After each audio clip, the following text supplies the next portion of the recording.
très bonne soirée sur les chaînes parlementaires.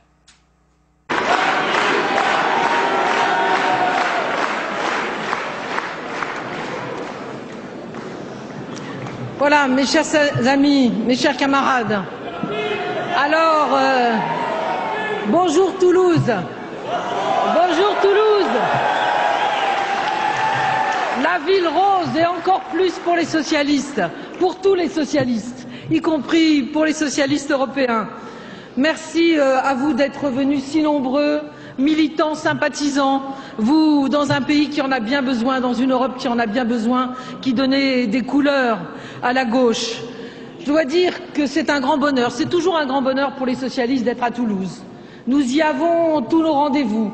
Et puis cette halle au grain, je sais que pour beaucoup, il y a des grands souvenirs politiques. Alors c'est vrai qu'à Toulouse, on aime bien être là, je le disais, pour les grands rendez-vous. Alors ce soir, quel rendez-vous? Quel rendez-vous? Lancer le même jour, au même endroit, la campagne pour les élections européennes, avec les têtes de liste des 27 partis frères, socialistes et sociodémocrates européens.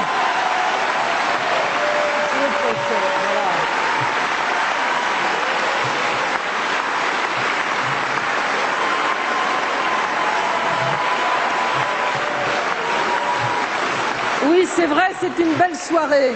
Et je voudrais saluer tout de suite notre président, le président du Parti socialiste européen, Poul Rasmussen. Merci Poul.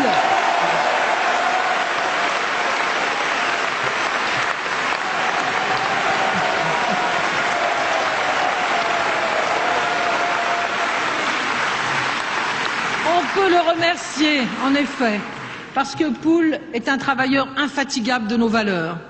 Et il a réussi à réunir tous les socialistes et sociodémocrates européens autour d'un manifeste. Ce manifeste sur lequel nous nous engageons pour proposer une autre Europe, pour donner un nouveau sens à l'Europe. Et puis il nous a dit faisons campagne commune. Et pourquoi pas commencer en France, dans un lieu symbolique? Alors évidemment à Toulouse. Merci en tout cas, Poul, de l'avoir permis.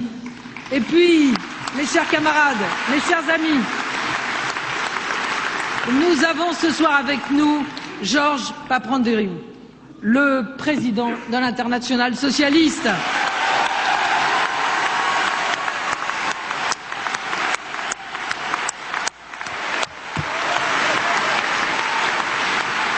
Et oui, l'Internationale socialiste avec nous pour nous rappeler tout simplement que nos valeurs ne s'arrêtent pas à nos frontières, ni à celles de la France, ni à celles de l'Europe, mais que nous voulons les porter partout dans le monde. Et puis, vous savez, Papandreou, en Grèce, mais aussi chez nous, et aussi en Europe, c'est un nom qui rime avec liberté et avec démocratie. Alors bravo Georges, merci d'être là.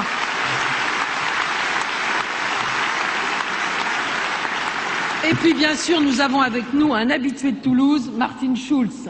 Chacun connaît Martine, notre emblématique, énergique et combien efficace président du groupe socialiste européen. Merci Martine.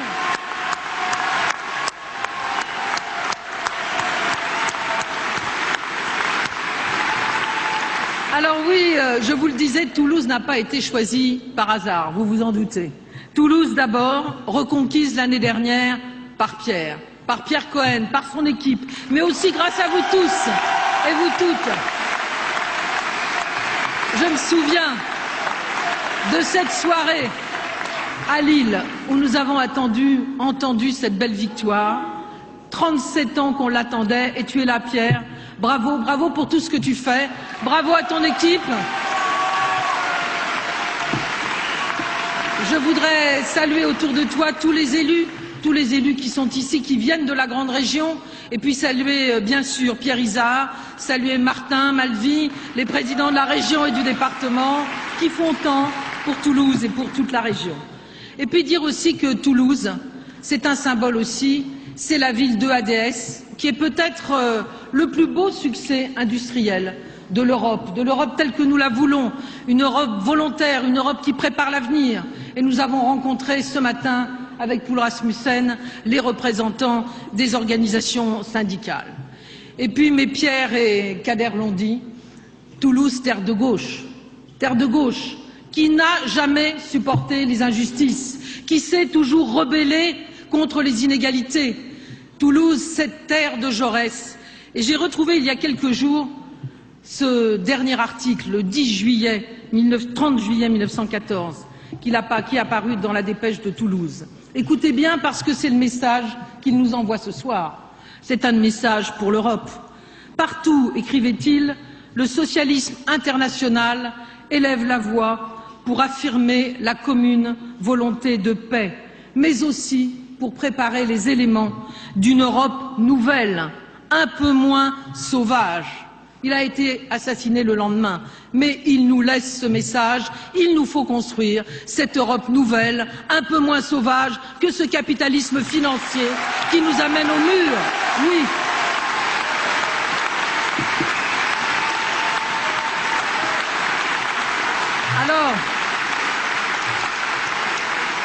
Alors, mes chers camarades, cette Europe nouvelle, bien sûr libérée de la guerre, mais aussi de la brutalité d'un capitalisme financier, un siècle après, c'est à nous de la construire. C'est à nous, les héritiers de Jaurès, de la construire. Et ce soir, je dirais que c'est le message de Toulouse, le message du Parti socialiste français, le message du Parti socialiste européen, le message qu'attendent des millions d'hommes et de femmes qui aujourd'hui s'enquistent dans la crise et qui nous disent un autre monde est-il possible, une autre Europe est-il possible? Eh bien nous disons oui, le 7 juin, nous pouvons changer le cours de l'Europe en changeant la majorité au Parlement européen. La voilà, l'Europe nouvelle.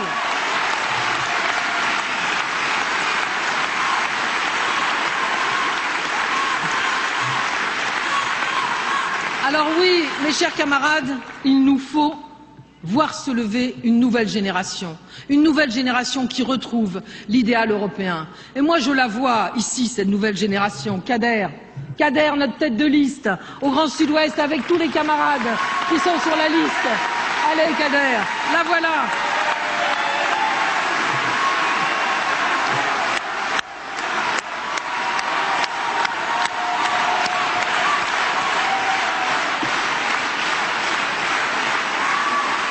Alors, Kader, avec nos autres têtes de liste, Benoît, Gilles, Catherine, Henri, Bernadette, qui sont là avec nous, et puis aussi Juan Aguilar, notre ami du PSOE, tête de liste espagnole, et puis tous nos camarades de 27 pays qui sont avec nous ce soir.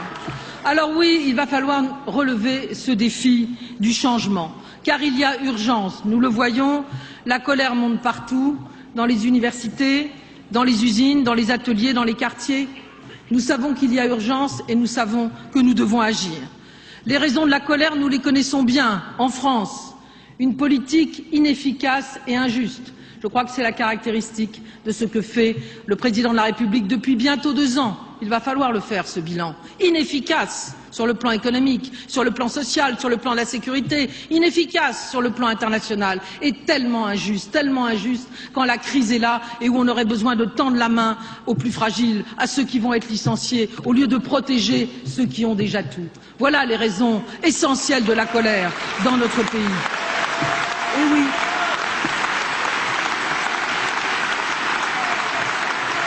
La colère contre ce bouclier fiscal, qui est un bouclier pour les plus riches et qu'il ne veut pas remettre en cause.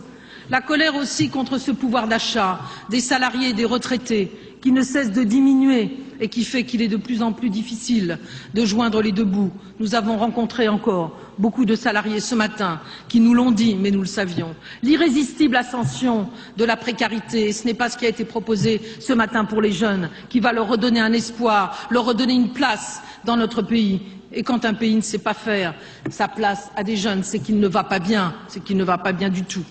Et puis cette sourde angoisse des salariés licenciés et de ceux qui ont peur pour l'avenir.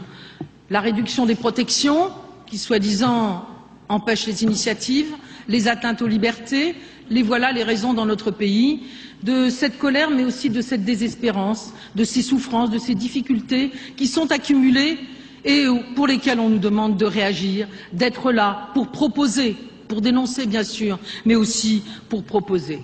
Et c'est vrai que Nicolas Sarkozy n'a rien réglé. Il a refusé de faire un plan de relance économique à la hauteur de ce qui était nécessaire. Il ne veut pas réduire les inégalités, les injustices, je dirais même que souvent il les provoque. Je donnerai qu'un seul exemple parce que ce que nous avons appris de Dexia hier est caractéristique. Que de discours nous avons entendus du président de la République pour tacler ces patrons voyous, ceux qu'il allait empêcher de recevoir des parachutes dorés, des bonus, des stock options. Et nous apprenons qu'hier, une entreprise aidée par l'État, dans laquelle l'État est présent dans le conseil d'administration, a distribué encore à son président, à son départ, 850 000 € d'indemnités et 8 millions d'euros de bonus. Voilà. Alors les discours, ça suffit. Ce que disent les Français, nous voulons des actes. Nous voulons des actes parce que nous ne supportons pas, dans un pays qui a tant d'atouts, de laisser faire cette crise qui ronge notre cohésion sociale et qui crée tant de difficultés. Alors oui, disons-le, si nous sommes là ce soir,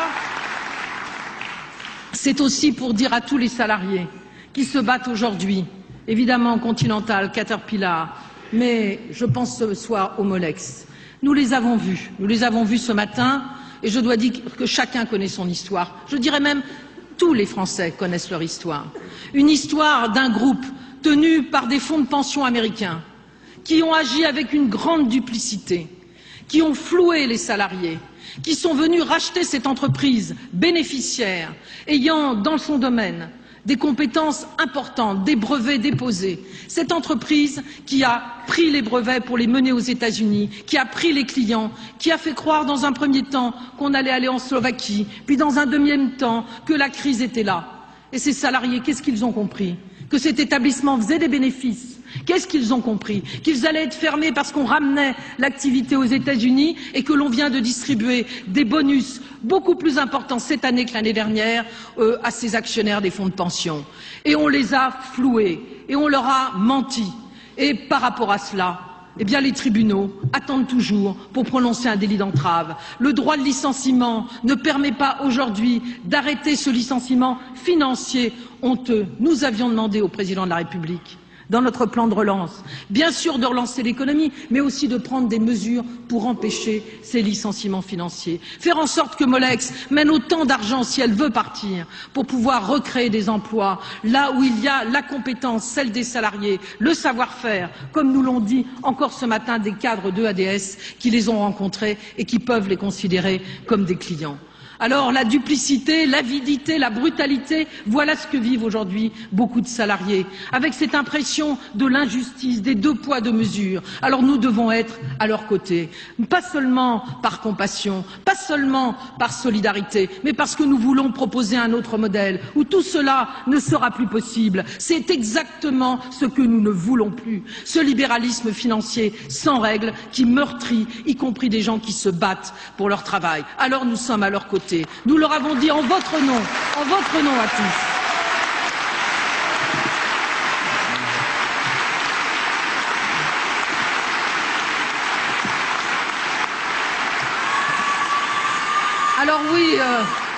Alors oui, on peut épiloguer sur les violences qui ont lieu aujourd'hui.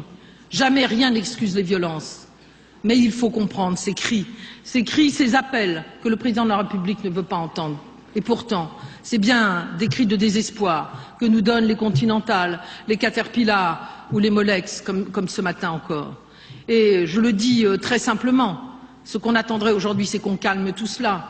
C'est que le gouvernement dise nous faisons des tables rondes, nous mettons autour de la table ces chefs d'entreprise, nous cherchons des repreneurs, nous travaillons. Et non pas que l'on tense ceux qui se sont battus tout simplement pour que leur entreprise vive, ceux qui sont suffisamment attachés à la France et à leur entreprise pour se battre, pour la sauver, alors que les actionnaires s'en vont avec tout ce qu'il y a comme richesse. C'est pourquoi aussi nous sommes véritablement avec eux. Et puis, je le dis souvent, mais je le redis ici au président de la République, il n'y a pas d'ordre sans justice.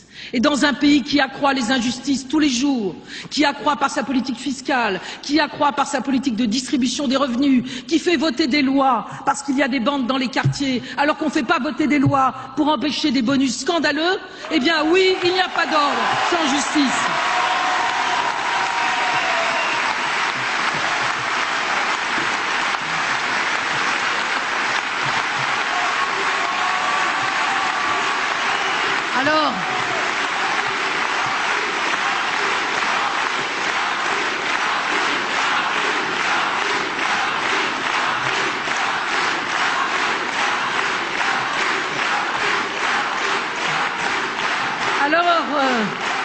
Nicolas Sarkozy n'entend rien, il n'entend rien, il continue.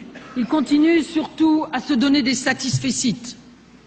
Des satisfecit. Il réussit tout. Le G20, le G4, le G5. Et nous, pendant ce temps-là, on s'enfonce. On voit des licenciements tous les jours. On voit que nous sommes en récession. Mais il est content. Il est bon. Il est bon. Il fait ce qu'il faut. Eh bien non. Aujourd'hui, nous lui disons, faire ce qu'il faut, c'est supprimer le bouclier fiscal pour créer des emplois pour les jeunes, des emplois jeunes. Faire ce qu'il faut, c'est faire ce qu'ont fait nos camarades José Luis Zapatero en Espagne, Gordon Brown en Grande-Bretagne, ou Angela Merkel, poussée par nos camarades du SPD au gouvernement allemand, faire un plan de relance économique digne de ce nom, relançant le pouvoir d'achat et la consommation, relançant les investissements dans le logement et par les collectivités locales. Voilà ce que font les pays de gauche en Europe, les pays où nos camarades sont, et voilà ce que l'on ne fait pas en France, où l'on est les bras ballants en attendant que la crise nous submerge. Voilà aussi pourquoi nous avons besoin d'une autre Europe avec les socialistes qui sont aujourd'hui au pouvoir.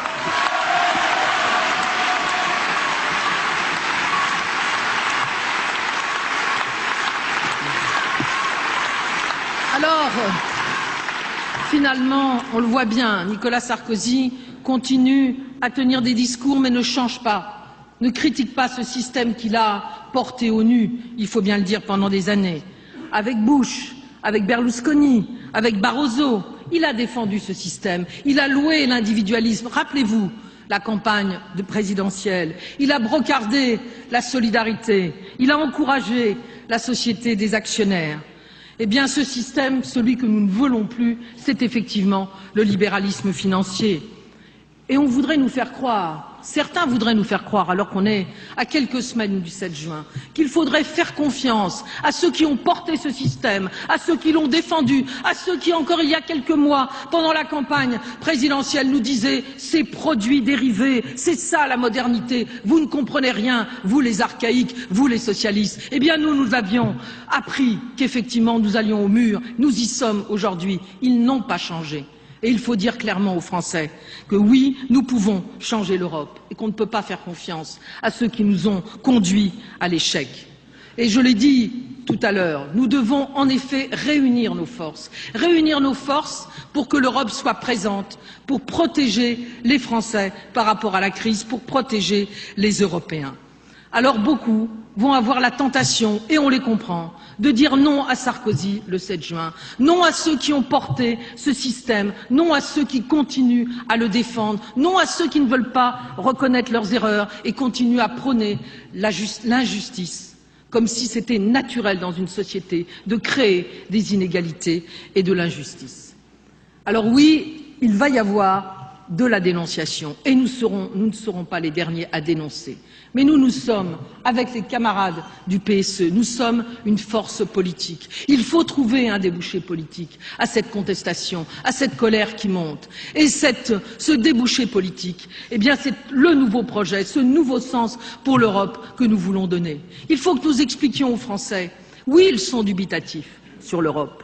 Ils n'ont pas accepté cette Europe qui a brocardé les services publics. Ils n'ont pas accepté cette Europe de Barroso, de Sarkozy, de Berlusconi, qui a voulu porter à 65 heures la durée du travail par semaine, qui a voulu soutenir la directive Bolkestein, qui continue à nous dire que les services publics coûtent trop cher et qu'il faut les ouvrir à la concurrence.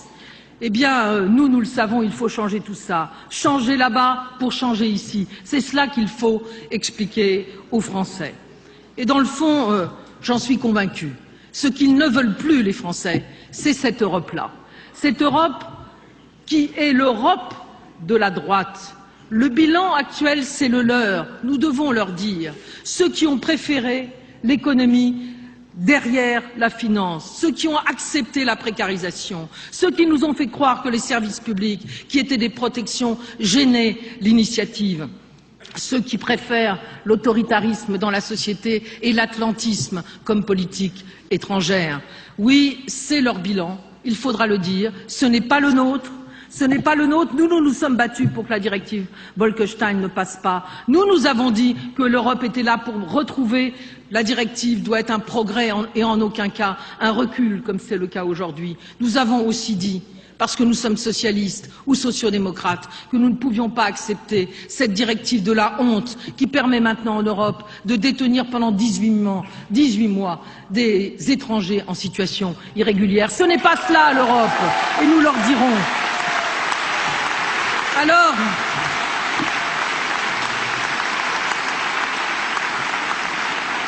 ils ont amené la crise hier, ils l'amplifient aujourd'hui, et croyez bien, si le 7 juin la majorité reste la même, ça continuera comme avant. C'est la santé qu'il faudra payer, ou alors ne pas se faire soigner, c'est l'âge de la retraite qu'il faudra toujours repousser, c'est la sécurité sociale dont on se demande si elle ne coûte pas trop cher, c'est les emplois qui seront toujours plus fragilisés. Il suffit, vous savez, de regarder les textes, car dans le fond, ce à quoi on s'engage est toujours révélateur. Le texte du PPE, du Parti populaire européen. Qu'est-ce qu'elle nous dit? Tout simplement qu'on va continuer comme avant. La droite ne veut pas changer ce système, elle veut le préserver. Alors on va mettre quelques rustines pour qu'il fonctionne mieux, mais on va continuer comme avant. On va essayer d'oublier, on va reprendre et aider ceux qui sont sur les voies en laissant les autres sur le côté. Et dans le fond, nous touchons là la question essentielle que nous devons poser aux Français et aux Européens. Qui peut changer ce capitalisme financier qui nous a conduits au mur? Est-ce la droite qui l'a toujours défendu ou est-ce la gauche qui l'a toujours pourfendu, y compris au Parlement européen? Est-ce la droite qui veut replâtrer ce monde d'avant pour que finalement tout continue comme avant, ou est-ce que c'est cette gauche qui veut créer le monde d'après, un monde plus doux, un monde plus juste, un monde plus efficace? Voilà la question qu'il faut poser aujourd'hui à nos concitoyens. Alors oui, l'Europe a besoin d'une nouvelle majorité le 7 juin. Il faut un changement au Parlement européen pour changer le président de la Commission, pour changer le sens de l'Europe. C'est ce que nous dit le Parti socialiste européen. Et vous savez, dans le fond, on n'y croyait pas, mais le peuple américain l'a fait. Alors nous les Européens, on ne serait pas capable de le faire? On ne serait pas capable de changer de sens? On ne serait pas capable d'y aller? Mais oui, on va y aller. Mais oui, nous allons le faire. Je le crois.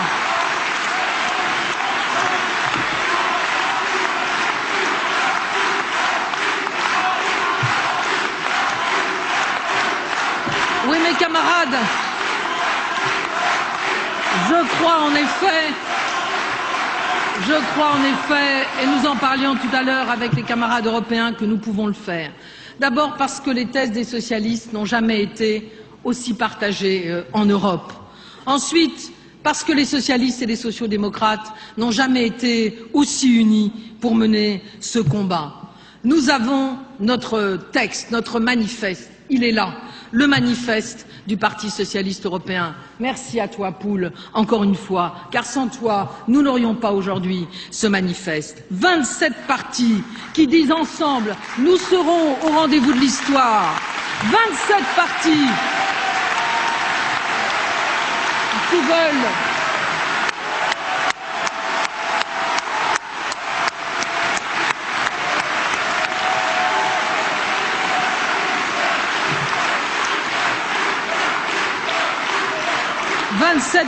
qui veulent mettre les bases d'un nouveau modèle, 27 partis qui ont décidé, par-delà leurs différences, leurs sensibilités, de se réunir sur l'essentiel, retrouver finalement l'idéal européen qui a été tant oublié.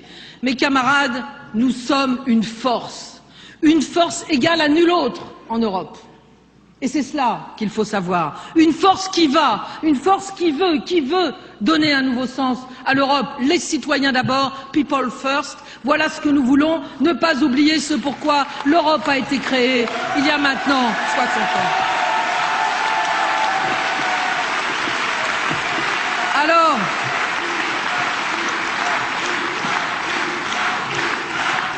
Alors notre Europe, mon cher Poul, Notre Europe, et quel bonheur de dire cela entourée par les représentants des 27 pays, notre Europe, remettons un lien affectif avec l'Europe, celui qui nous a tant manqué ces dernières années, cette Europe qui a porté la paix, cette Europe qui a porté la cohésion sociale dans les régions les plus défavorisées, cette Europe qui a accompagné la Grèce, l'Espagne, le Portugal à la sortie de régimes dictatoriaux. Faut-il encore attendre pour la retrouver? C'est cette Europe-là que nous voulons. Alors bien sûr, avec les réponses d'aujourd'hui. Alors notre Europe, eh bien notre Europe, c'est celle que l'on trouve dans le manifeste. C'est une Europe qui crée des emplois, dans l'économie verte et intelligente, qui reprend la politique agricole, qui a une véritable politique industrielle et qui sait pouvoir financer pour demain l'Europe de l'intelligence, l'Europe de la recherche, tant oubliée, tant méprisée aujourd'hui. Notre Europe, c'est une Europe juste, qui répartit différemment les fruits de la croissance et qui se bat d'ailleurs pour une autre répartition entre le Nord et le Sud, grâce à des salaires minima que nous proposons, grâce à une clause sociale qui évitera qu'au nom des directives européennes, on fasse des reculs dans nos pays. Et puis, c'est une Europe qui porte haut l'émancipation de chaque homme et chaque femme. Oui, nous, les socialistes européens, nous défendons les services publics. Nous voulons une directive générale qui les sacralise, car l'Europe, c'est ça, porter chacun au plus haut de lui-même, par l'éducation, par la santé, par le logement. Voilà, développer les régions, par les services publics.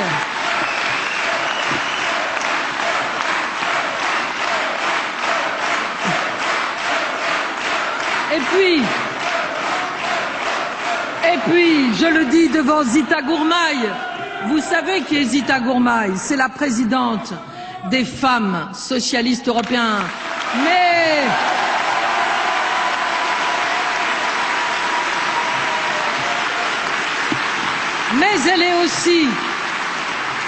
Mais elle fait partie de la direction du Parti socialiste français, puisqu'elle est secrétaire nationale aux femmes dans notre parti, mes chers camarades. Alors oui, pour la première fois, l'égalité entre hommes et femmes, et ce n'est pas seulement un message général, il y a des axes très précis, vous pouvez lui faire confiance, Azita, eh bien, est portée au même rang que les autres grandes priorités que nous nous sommes fixées, comme celle d'être leader dans la lutte contre le climat et pour une Europe durable. Et puis, nous voulons, dans notre manifeste, faire en sorte excusez-moi, que l'Europe soit à nouveau présente sur l'échelle internationale, porteuse de paix, porteuse d'autres rapports entre les hommes, porteuse des droits de l'homme. Voilà ce qu'est notre projet et nous le savons. Nous le savons parce que nous sommes tous socialistes ou sociodémocrates. Il n'y a pas de projet de gauche sans un projet pour une Europe fraternelle, une Europe humaniste, une Europe juste. C'est celle-là que nous défendons le 7 juin. Et je voulais le dire avant de terminer. Cet après-midi, Poul Rasmussen nous a réunis et nous a dit, mes camarades, nous pouvons gagner le 7 juin. Nous pouvons renverser l'Europe et quand nous renverserons l'Europe, quand nous changerons ce système, eh bien dans tous les pays européens, on aura envie aussi de changer les choses. Et il nous a dit, il faut un programme pour les 100 premiers jours. Ce n'est pas seulement un modèle pour dans 4-5 ans. Les Européens souffrent. Alors nous devons dire tout de suite ce sur quoi nous nous engageons. Et nous avons pris 6 engagements, il en parlera tout à l'heure, pour relancer immédiatement l'économie, pour créer des emplois, pour accompagner les plus fragiles. Voilà ce que nous allons faire, ce que nous allons défendre partout en France dans les jours qui viennent. Alors, je voudrais terminer.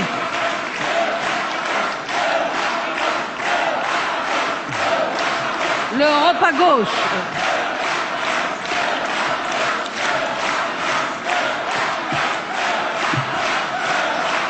Voilà, je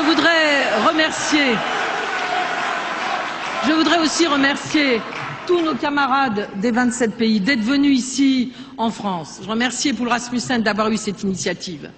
Dans le fond, c'est un grand honneur pour nous, socialistes français. Et j'ai l'impression qu'il y a comme une espèce de reconnaissance de ce que nous sommes en train de faire collectivement. Retrouver des valeurs que nous avons parfois oubliées. Retrouver l'unité du Parti socialiste et une unité sur l'Europe. Nous n'aurions jamais dû nous diviser sur l'Europe, car nous avons toujours tous voulu la même Europe. Une Europe politique, une Europe sociale, une Europe économique. Et je suis heureuse que nous soyons aujourd'hui au cœur de notre projet de gauche, tous là pour défendre la même Europe.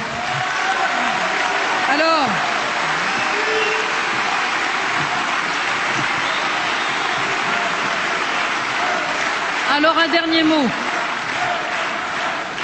mot pour vous dire que nous devons convaincre les Français qu'un autre modèle est possible, qu'un autre sens est possible pour l'Europe, qu'il faut changer là-bas pour changer ici.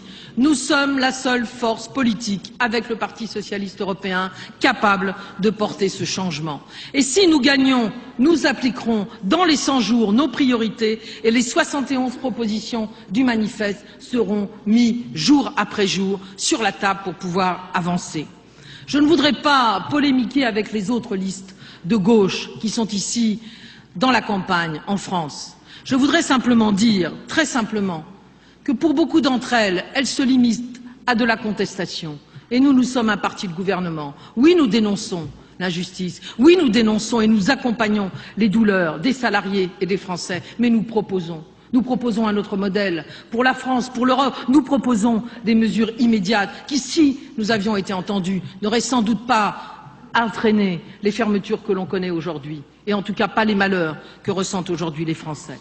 Un mot peut-être sur François Bayrou. Sa voix... Non, on ne le siffle pas. Il vaut mieux savoir où il en est et lui demander où il en sera demain. Mais pour l'instant, nous savons où il en est aujourd'hui.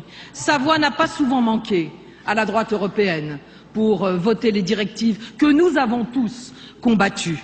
Et puis, il fait partie, vous savez, de ce groupe, le Parti libéral, qui a lui aussi fixé un manifeste à Stockholm en décembre dernier. Vous savez leur première proposition? Continuer à mettre de la concurrence dans les services publics, faire en sorte que les hôpitaux publics soient ouverts à la concurrence. Voilà aujourd'hui ce que défendent les amis de M. Bayrou en Europe. Alors nous le savons.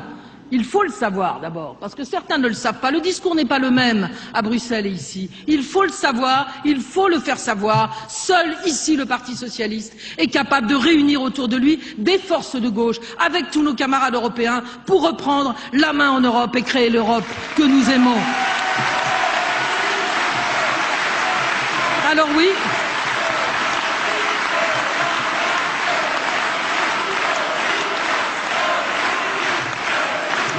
Alors oui, mes camarades,